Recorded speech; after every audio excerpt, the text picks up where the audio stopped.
Welcome to the Author Interviews for Liberty Matters, a forum of various authors and texts available on the Online Library of Liberty. The Online Library of Liberty is part of the Liberty Fund network of websites. For more information about Liberty Fund, visit our webpage at www.libertyfund.org. I'm Pat Lynch, a senior fellow at the Liberty Fund, and today I'm joined by Keith Whittington, who has written the lead essay for our March 2021 forum on John C. Calhoun. If you'd like to watch any of the other interviews by the authors in this forum or any of the other interviews in this series, please visit our YouTube channel. A link to the forum itself on the Online Library of Liberty is also on our YouTube channel. Keith Whittington is the William Nelson Cromwell Professor of Politics at Princeton University. He received his PhD in political science from Yale University and has held visiting appointments at the Harvard Law School, Georgetown University Law Center, and the University of Texas School of Law. He's the author most recently of Repugnant Laws, Judicial Review and Acts of Congress from the Founding to the Present, and of Speak Freely, Why Universities Must Defend Their Free Speech. He also has authored American Political Thought, Readings and Materials, and maintains a companion website of additional primary documents in American political thought. He also contributes to the Volkov Conspiracy, which is linked to reason.com. And he's also very active on Twitter. You can find Keith on Twitter. And he's also become involved on free speech on campus. I don't know if you want to mention that very briefly, but you're involved in the founding of an organization, if I'm not mistaken. Yeah, the new organization is the Academic Freedom Alliance. It's a faculty-driven organization designed to protect professorial free speech and academic freedom. Outstanding. And if our viewers are interested, I'm sure they can follow you on Twitter and get more information on that. So, Keith, thanks for taking the time out of your very busy schedule to join us. I know that you in particular, with your interest in constitutional matters, have had more than a little bit going on during the rather extraordinary year. The last few years have been interesting, to be sure. They certainly have, and they culminated in a lot of interest towards the end of last year and the beginning of this year. So I wanted to start by asking you, first of all, thank you for writing a very, very interesting lead essay on a thinker who is controversial to say the least, and we'll get to that a little bit later on. But one of the things you wrote in your essay, which I found very, very interesting, was that you said that really you write specifically, said Calhoun thought that the central challenge of Republican government was how to allow the people to govern for the common good without enabling a part of the people to capture the government so as to advance their partial and private interests. Now, I think with a couple of hundred years of perspective, it's going to be a little difficult for our viewers to understand how someone like Calhoun was representing or arguing for the public good as compared to a private or a partial interest. So what did he mean by the common good, and what in general did that term mean to the folks who were prominent in American politics during that period, the 1820s and 1830s? Yeah, so certainly Calhoun is an odd figure to be advancing this particular argument in general, as we'll talk about more. Of course, he's intimately connected with the defense of slavery, and so his vision of the common good is definitely in and of itself fairly partial. A quite reasonable critique of him in general. But partially he is, though, embedded in a political and intellectual context in which there is a great deal of worry about the problem of what we might characterize as special interests, what they often characterize as partial interest, of portions of the political community being able to capture the instruments of government and turn them to the advantage of those particular interests to the detriment of the community as a whole. So at the time of the founding, when James Madison is writing about these issues, he's very concerned with what he characterizes as the problem of faction, which is concerned with a very similar kind of problem, the possibility of people using government to benefit themselves and benefit their own private interests, as opposed to, and often to the detriment of, the public interest and maybe even of the rights and liberties of other members of the community. The language of faction sort of falls away as we move away from the founding period. But in the Jacksonian period, the period in which Calhoun is writing, there's a great deal of concern about this kind of language of common good and common interest versus partial interest. Part of what Calhoun is specifically concerned with, though, is this argument that the political community, in this case, the political community of the entire United States, is filled with lots of different interests, that the people of that community have lots of particular interests that are peculiar to them, and high in his list of concerns are the differences between, for example, the agricultural sector of the economy and the manufacturing sector of the economy. He represents South Carolina, which is largely an export-driven agricultural region, as opposed to what he saw as the conflicting interests in New England, that are much more focused on manufacturing interests. That's an example for him of parts of the country in which the people have two very different sets of economic interests, and different policies might flow from those particular economic interests. And his concern is, how do you build a common government in which it's possible for the people of New England and the people of South Carolina to form a single government without one simply trying to exploit the other by trying to adopt a set of public policies that advance their particular economic interest to the detriment of the economic interest of the other region. So his concern is we ought to be focusing on what we have in common, the interests that we all share, and build on those in executing government policy, and then set aside those questions where we have these divergent interests. Often for him, that meant trying to decentralize those questions to a lower level of government where it's more likely we'd have more in common, such that all the planters and farmers would have more in common in South Carolina than they would at the national level, where they're also trying to deal with manufacturers from New England, people in a very different agricultural situation, commercial interests, et cetera. In that context, he thinks there's going to be more diverse interests, much harder to find a common interest. So our viewers might be thinking to themselves now, why did the South Carolinians feel as if they were being exploited by those in New England? And yeah, I hope maybe you can explain that a little bit in terms of what the tariff policy was and how that was viewed. Yeah, so there's a couple of particular economic tools that they're fighting over time, and they're the primary tools that Alexander Hamilton put on the table right after the ratification of the Constitution as instruments for trying to advance economic progress in the United States. And from Hamilton's perspective, specifically try to build up a manufacturing sector in the United States.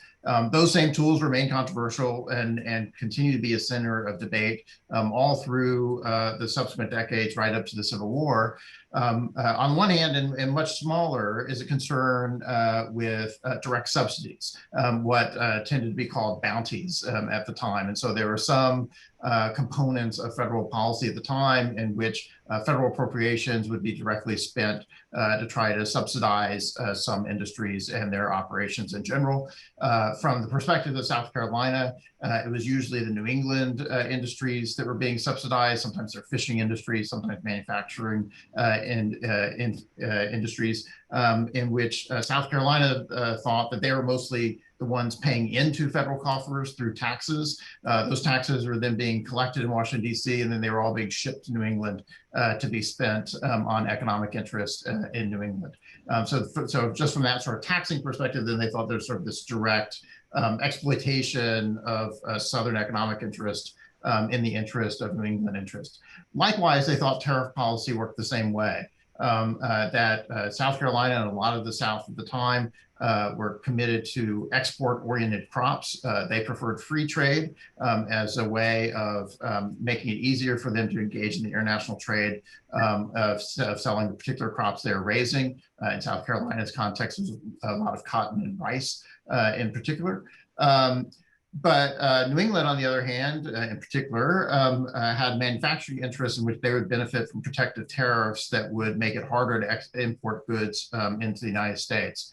From South Carolina's perspective, that had two downsides. On the one hand, that there'd be retaliatory trade barriers built up in other countries and make it harder to export goods. And moreover, the planters needed imported goods as part of their own production process, and it would make their own cost of inputs more expensive if you were relying on larger trade barriers. So again, they thought they would be suffering economically if you had these high protective tariffs. On the other hand, New England thought they would benefit a great deal from high protective tariffs. And again, this was an instance in which Calhoun thought the economic interests and the policy decisions that would flow from those economic interests were just contrary to one another at a national level, in particular between these two regions of the country. And so he thought that the commitment of the federal Constitution then was, when you have those kinds of conflicts, instead of simply allowing whoever had the majority to impose their preferences on everybody else, that instead you largely had to take those options off the table.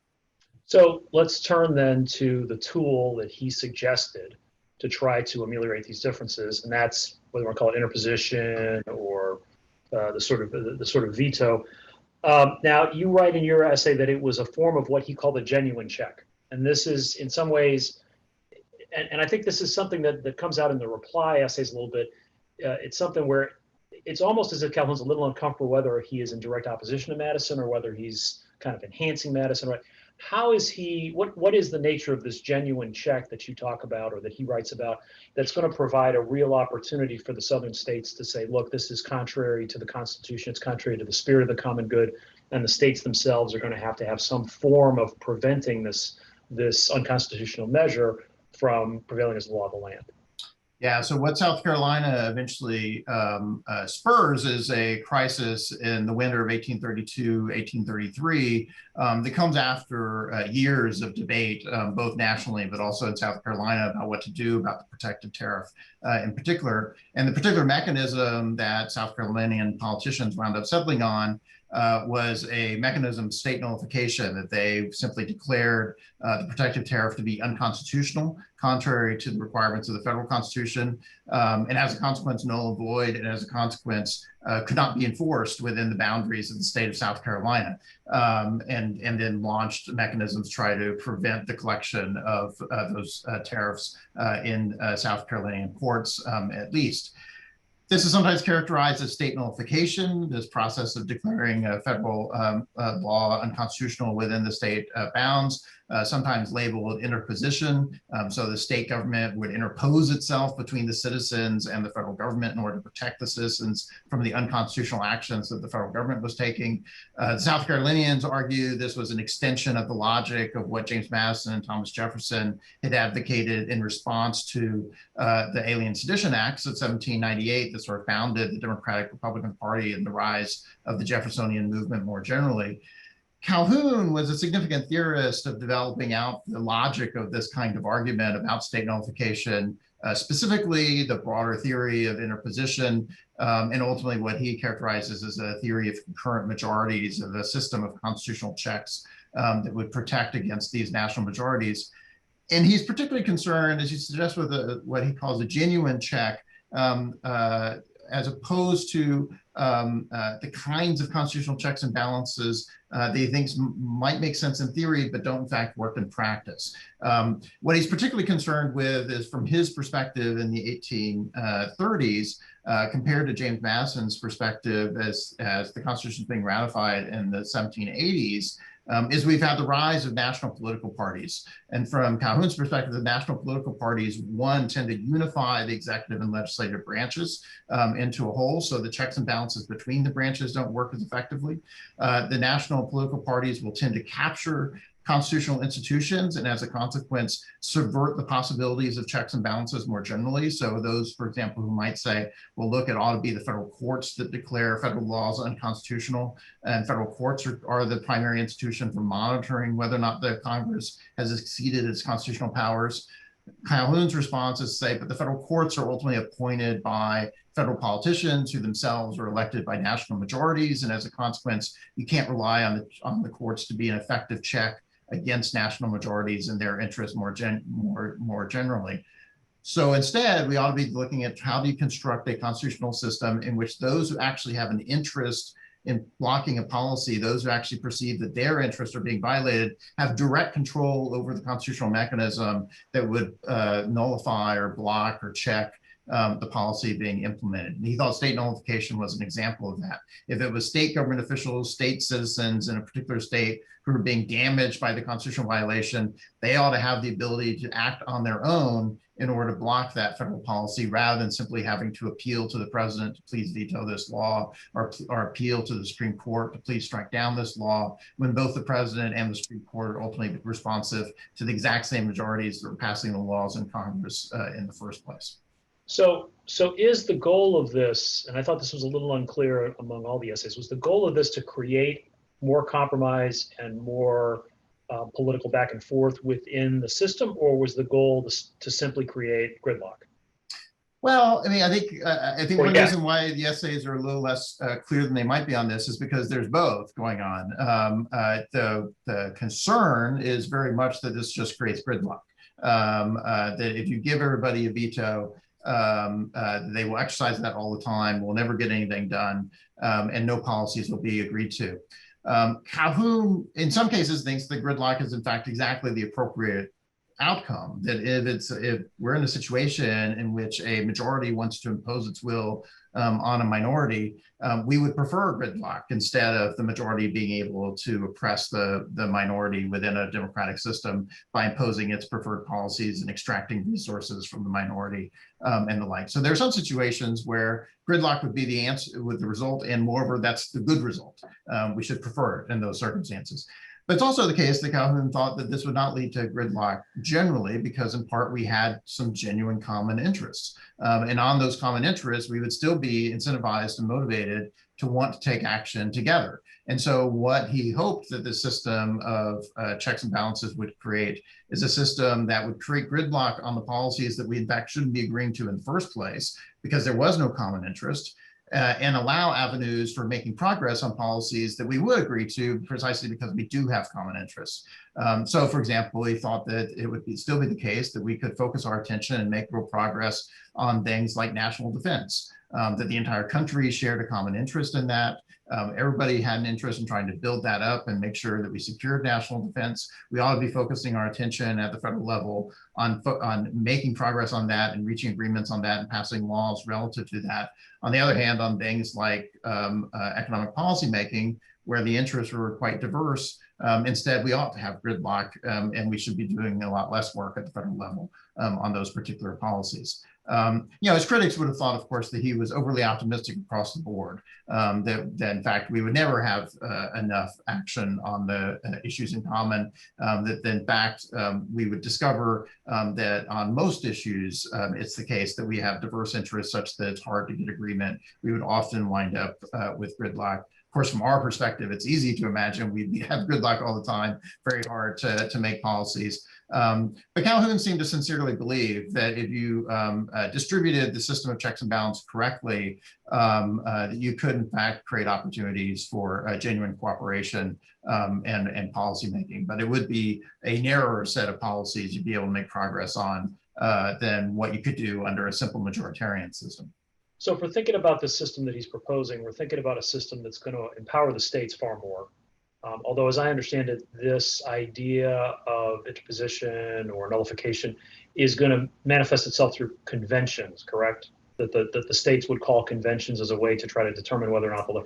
But so we're talking about a return to more power to the states, which is almost in some ways revisiting the Federalist, anti-Federalist debates of the founding period, or the period of whether or not the Articles of Confederation were an effective governance structure or not. But in some ways, this has a slightly different tenure, and we have to finally talk about the elephant in the room, and that is slavery, right? So slavery is different. Slavery has become a different institution, and it's become one that's more ensconced in the republic than it was during the founding. Yeah. That transition plays a role here. So, in your view, is Calhoun simply evolving out of that Madisonian tradition of the federalism or the Federalists, the Federalist Papers, where he accepts the Union, but he believes that the spirit of the founding has been distorted under the national government, or that this is a direct departure from the Madisonian and Jeffersonian traditions, and that it's something radically different? It's something really a kind of a change or devolution of power back to the states. Well, it's part of the debate at the time, and part of the ongoing scholarly debate about how best to think about the kinds of innovations Calhoun was introducing and to what degree they should really be understood as extensions of what Madison and Jefferson were doing, or as significant departures. Madison himself was still alive when the nullification crisis was emerging, and Madison was very assertive in declaring that nullification was a departure from anything he had in mind, and likewise, he argued, anything Jefferson had in mind, and that this was not simply, it should not be viewed as an extension of the kinds of Jeffersonian Republican principles that they had been fighting for in the 1790s and 1800s, but instead this is something new, and Madison thought threatening ultimately to the Union, that this would undermine the constitutional system and take us back to something like the Articles of Confederation.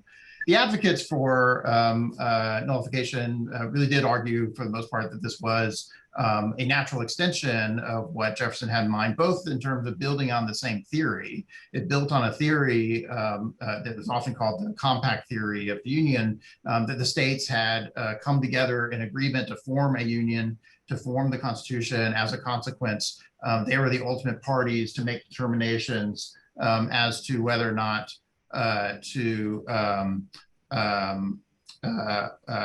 hold the union in place and whether or not violations of the constitutional compact had taken place. So partially it depended on this theory of a compact theory that they say traces directly to Jefferson. Moreover, Jefferson drafted the Kentucky resolutions of 1798 responding to the Alien Seditions Act. Madison drafted what became the Virginia resolutions. Notably, the Kentucky resolution is a somewhat more radical document than the Virginia resolution, and it uses the language of nullification as part of it, whereas Madison in Virginia was a little more careful to really call for the states to cooperatively overturn the Alien Sedition Act. So he really calls for an electoral check on Congress. We need to throw the Federalists out in the next election, replace them with people that believed in free speech and wouldn't be so abusive to aliens. Jefferson, on the other hand, is much more suggestive that states can go their own way in trying to defend the speech rights of their own citizens against the federal government. And Madison tries to defend Jefferson and say, well, you're not really going that far. He doesn't mean to be that radical. But Calhoun and other nullificationists argue that instead there's a straight line to be drawn between what Jefferson was suggesting, that when the federal government's being abusive, the states ought to step in to protect their citizens from the federal government, and what's being proposed in the nullification debate as such. It's also true, though, that this is clearly an evolution, especially from the specific debates that Madison's having, because part of what Calhoun in particular wants to emphasize is that we have learned something, and there have been important developments relative to what Madison had been arguing during the ratification debates. That we have now seen a national government in practice, and we've seen how that plays out. We better appreciate and realize the kinds of conflicts that are going to emerge and how they're going to work, and the problems of democratic majoritarianism that's going to occur. And moreover, we've seen national political parties form. And we've seen the consequences of that. And so where Madison is proposing that his checks and balances are going to work because you're marrying the ambition and interest of the office holder with the office so that members of Congress will defend their interests, for example, against the presidency, Calhoun argues that, in fact, that national political parties wipe all that away, that the relevant interests are no longer which office do you hold. The relevant interest is which party do you belong to. And the parties represent different kinds of interest in the society as a whole. And as a consequence, what you really need is something that can effectively design a set of constitutional checks that can protect minority interest against national majorities as reflected in political parties. And that's a significant innovation that Calhoun's engaging in, and it's partially a function of having learned about the rise of political parties and then trying to think about how would you integrate parties into the kind of logic that Madison is sketching out about how constitutional checks and balances ought to work and what kinds of problems and factions we might face. So you've touched on something that I wanted to ask you about your essay, because I think you've nailed something in the essay that's really important to understand about Calhoun. And that is, in particular, his ability to analyze the landscape at the time of the American political scene, but also his concerns moving forward. Because one of the things, and we'll obviously touch on the slavery point here in just a minute, and I want our viewers to understand that this is something that we understand is very, very important to understand Calhoun. But Calhoun's ability to analyze what he saw and to foresee what was coming is really interesting. You've got a great passage in your essay. You say, his argument that party loyalties would overwhelm constitutional loyalties could hardly be more prescient. His worry that the separation of powers would not sustain effective checks and balances in the context of organized partisan politics has become a staple of American constitutional thought since the progressivist belief that a politically appointed federal judiciary would not reliably stand as a counter-majoritarian check on power, but would instead mirror the beliefs and interests of the same majority that won national elections has been shared by judicial analysts for decades. This was Calhoun's position, and he's been proven right on a lot of these points. How do we take this analysis of his? How do we take his analysis and find it useful if, in fact, the solution seems implausible in this day and age? Right? We're not going to return and devolve a ton of power to the states. That's not happening under the current context. Whatever. But this analysis about the problem of the Madisonian experiment is very insightful, right? So how can we take these analyses and use them as a constructive way to think about both Calhoun, the analyst, but also in our current context today, how this might be useful for us. Yeah, part of what I find really fascinating about Calhoun and why he's so interesting is because he seems so insightful about how that Madisonian system has actually evolved and the problems that Madison didn't adequately foresee that he was identifying, and I think he was quite right about a lot of them that we're continuing to live with and struggle with.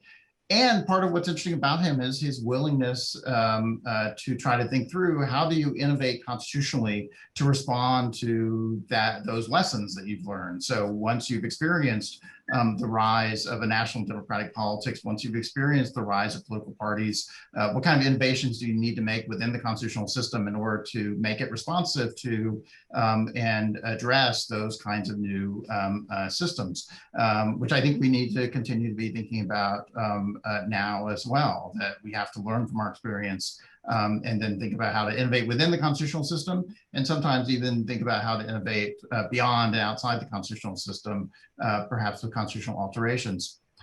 Calhoun's particular solutions to this, as you suggest, are not ones that we're likely to embrace, either the radical decentralization that he calls for, nor his specific mechanisms like state nullification. Even in his own lifetime, state nullification largely fell out of favor after the South Carolina experience in 1833. Calhoun largely stops talking about it, moves on to trying to think about what's the underlying principles that help drive nullification, how should that inform us in other contexts.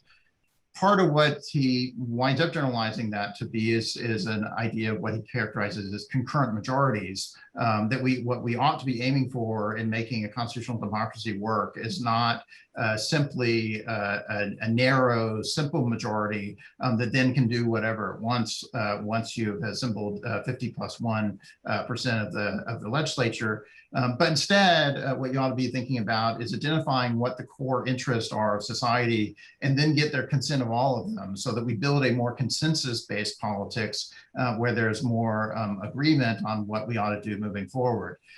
It's an extraordinarily intriguing idea. He thinks that there are elements of it all through the American constitutional system generally. So he thinks that the division between the House and the Senate and American bicameralism reflects this idea. He thinks the Electoral College reflects this idea. The requirements of what it takes to endorse a constitutional amendment reflects this basic idea.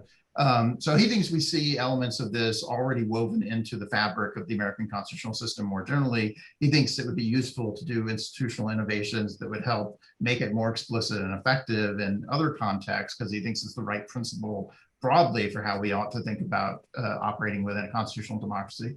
And lots of people played with that and found it intriguing over time. So in the early 20th century, there's a lot of interest in trying to think about this in the context of industrial relations, for example. So theories about how you could try to get labor and capital and management all in a room together to reach agreements, either in sort of formal government planning boards or even in other kinds of more cooperative, less formal situations, often made appeals directly to Calhoun's theory of concurrent majorities. You shouldn't simply have management making decisions to the exclusion of capital or labor, for example, but instead everyone ought to be together and they all ought to agree about what to do moving forward. Lonnie Grenier makes interesting use in some of her theories about how do you get racial minorities adequately represented within American politics. In part, she thought you could use Calhoun's theory of concurrent majorities to really suggest what we ought to be doing is not trying to design a political system in which it's possible for a white majority or a black majority to simply dominate the other, but instead, how do you design a system in which you have to have buy-in from both so that they recognize the interests that they have apart, but they also recognize the interests they have together, and that they actually have to talk with one another and negotiate with one another in order to get outcomes. So I think anytime you're talking about a system in which you can see that there are competing and different interests, there's an attraction to thinking about how do you design a political system that will allow those competing interests to be taken seriously, and you try to find more negotiated and consensus solutions that are agreeable to everybody rather than simply allowing some to dominate the others. So we're talking a lot now about Calhoun as someone who's trying to think about ways to bring us all together. But you also note in your essay that Calhoun believed that there was an inevitable and revolutionary conflict between labor and capital. Yeah. And in the context of this period, and it's interesting to think about how slavery had changed with the innovation of the cotton gin, and obviously the political economy of the world had changed quite a bit. But this idea that there was going to be a conflict, and that this animated a lot of Calhoun's thought. What was his economic thinking in this regard, and how would that square if there was going to be this inevitable conflict between labor and capital, and that there was a lot of potential for division out there in either the global economy or in the American economy? How does that square with his belief that you have to try to get everyone at the table to resolve political conflicts? Yeah, so he does not apply very directly his theory of concurrent majorities, for example, to these labor relations contexts, or the context of economic relations inside of firms or within economic sectors. Others wind up doing that, and you can see paths by which you wind up doing that. Where you can observe the economic situation and think that there are people with some common interests. They both want the economy, both labor and capital, for example, want firms to be successful. They want the economy to grow. They want to be able to make and sell their product profitably. But they also have some divergent interests. And so how do you get them on the same page so they can work together on the things they have in common while resolving the things they have that they hold differently as well. So it's not something Calhoun specifically focused on, but something that others could make use of his theory in order to talk about more. Calhoun's partially interested in that divide, though, between labor and capital and the sort of growing conflict between them. In part, it's an increasing concern that arises during the Jacksonian period in general, and you see others sort of from a variety of different perspectives observing this and becoming increasingly worried about it. You see labor activists in the North, for example, who are very focused on this and talk in this way.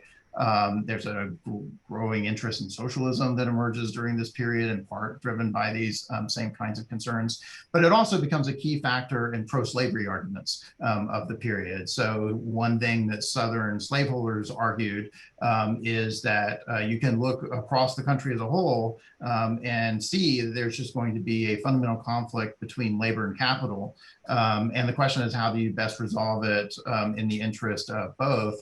And the pro-slavery argument argued in part, at least some versions of it, including versions that Calhoun embraced, argued in part that the labor in this context, the slaves in the South, would be better off in a system of slavery than they would in unregulated free capitalism as it was emerging in the North, where the capitalists could simply exploit the laborers with no boundaries, and they had no long-term interest in the laborers at all. And so the claim of the slaveholders was, under those circumstances, labor is going to be even worse off than they otherwise would be.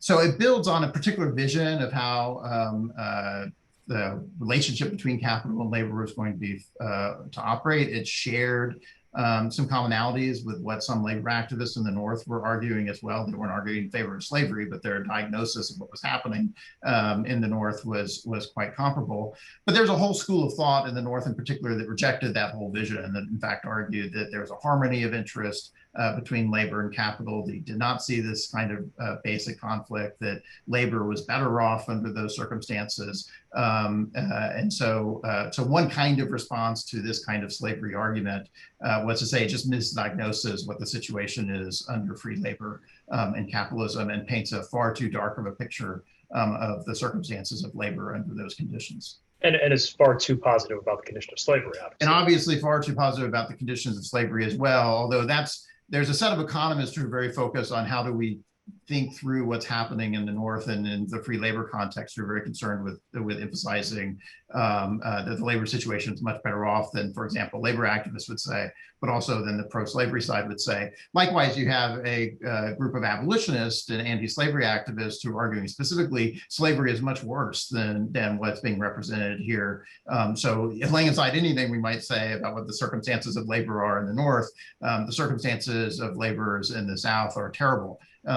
for a wide variety of reasons. And so you get these sort of two-pronged attacks pushing back on this kind of pro-slavery argument, some of which is about defending the North and building up our understanding of what a free labor system looks like, and some of which is trying to strip away the romanticism that underlies some of the pro-slavery argument about what the slave system actually looks like. So it's interesting thinking about the political economy, that changing dynamic, and how that fit into the changing nature of how people defended slavery. And I just want to emphasize this for our viewers. There really is a difference between the way slavery was addressed in the Constitutional Convention, the way the founders thought about it, and the way folks like Calhoun, or during that period of the mid to early 19th century, it's become a very different institution. But the philosophical arguments are very different as well. That there's now an active defense of this odious, inhumane institution that's based on a collection of myths, really. And for our viewers who don't know about it, Robert Fogel and Stan Ingerman, of course, wrote a lot on this, and it's continued now to debate the 1619 Project and all these other things about exactly the nature of slavery. And it's probably ultimately a good, healthy discussion to continue to have these things about what its place in it. Let's come to the big question then, which I think is the one we all have to address. And it's kind of relevant, I think, to in general, a lot of the debates we're having about the place of great thinkers who now have taken positions over time that have rightly come to be very inconsistent with our current norms and values. So Calhoun was a defender of slavery. There's some debate among the authors in the forum about whether or not he was original enough or how committed he was to it, but it's clear he had a very strong commitment to it. So with that in mind, if we could set aside the slavery piece, or should we, maybe question number one is, should we set aside the slavery piece, number one, and continue to consider him? And then number two, if we can, what is there in him that we can take away as scholars interested in liberty today, who obviously are deeply opposed to racial injustice and things like enslaving other people? We're not supportive of that. But are there things within his work that we can separate out from slavery and find useful to defend and think about liberty today? Or is it's an important concern. Obviously, a contentious issue these days about trying to think about to what degree can you separate these things. I think I think quite naturally, for example, that at this point you don't want to celebrate Calhoun, and so I actually think Yale University, for example, made the right decision in removing Calhoun's name from one of its residential colleges. Calhoun was a graduate of Yale. He went there as an undergraduate, relatively unusual for a Southerner to go all the way to Yale for his education, and was for a long time one of the most prominent alums of Yale University. Rose to be vice president of the United States, for example, and for many years, of course, was celebrated as one of the significant political figures and thinkers in the 19th century in the United States. But his politics and his history are so tightly connected with slavery that I think in terms of thinking about celebrating him, holding him up as an exemplar in some ways, that it's just impossible to disentangle these things sufficiently that you would want to celebrate Calhoun. On the other hand, as a thinker that you can learn lessons from, I do think that there are things here that are separable. I don't think we should ignore the slavery aspects of it. I tend to agree that Calhoun was not the most innovative of thinkers on the slavery question itself. There are others who were really pushing the pro-slavery argument forward. Calhoun mostly was borrowing those arguments and amplifying them in his particular context. The thing that was most innovative and interesting about Calhoun was not his discussions of slavery per se, but his understanding and thinking about the constitutional system and how it operates. Now, he deployed that often in the interest of defending slavery.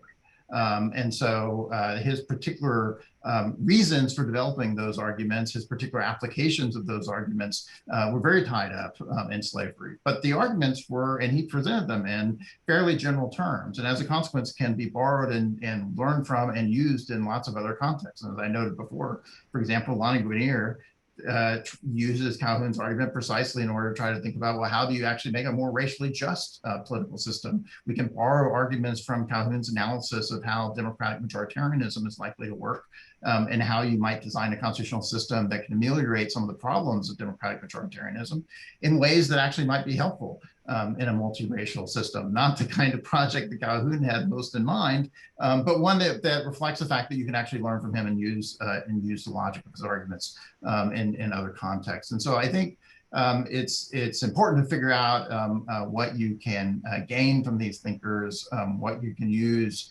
and how you can develop on their thought and carry it in directions that they themselves were not engaged in, but might nonetheless still be useful.